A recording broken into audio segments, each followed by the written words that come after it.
Do sada je u Medinu stigla 3 aviona naših hadžija iz Sarajeva.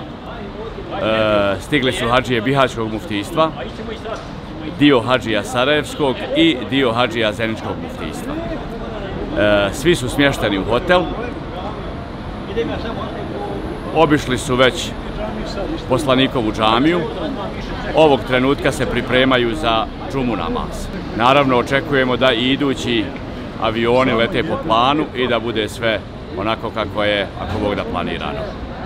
Što se tiče daljnjih aktivnosti naših hadžija, mi ćemo već, ako Bog da, od večeras krenuti sa organiziranom posjetom Revdi.